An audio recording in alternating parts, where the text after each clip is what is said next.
Sa mga component cities po sa probinsya ng Cavite, probinsya ng Laguna, Batangas, and Quezon, meron na po tayong bagong minimum wage mula sa dating 520 pesos per day.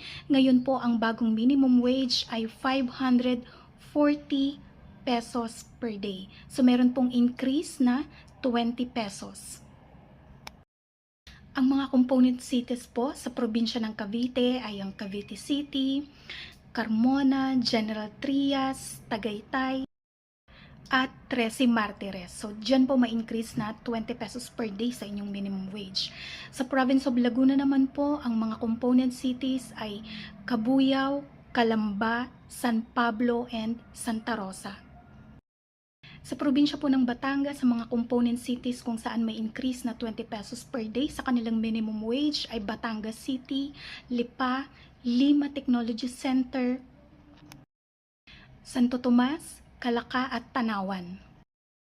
Tayabas at Lucena City naman po sa probinsya ng Quezon ang may increase na 20 pesos sa kanilang minimum wage.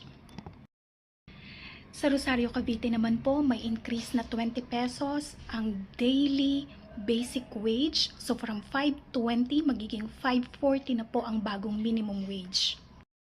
Sa 4th, 5th, and 6th class municipalities naman po ng probinsya ng Cavite, Laguna, Batangas, Rizal at Quezon ay may increase na 30 pesos ang minimum wage. So mula sa 420 magiging 450 na po ang daily basic wage sa mga nabanggit kong lugar.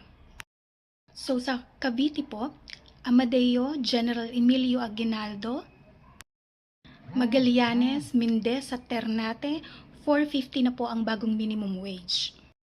Sa probinsya ng Laguna, sa Fami, Liliw, Mabitac, Luisiana, Mahayhay, Magdalena, Paite, Pakil, Pangil, Rizal, Santa Maria, at Victoria. Sa Laguna, 450 na rin po ang bagong minimum wage mula sa dating 420. Sa Baras at Halahala, Rizal, 450 na rin po ang bagong minimum wage mula sa dating 420 pesos per day.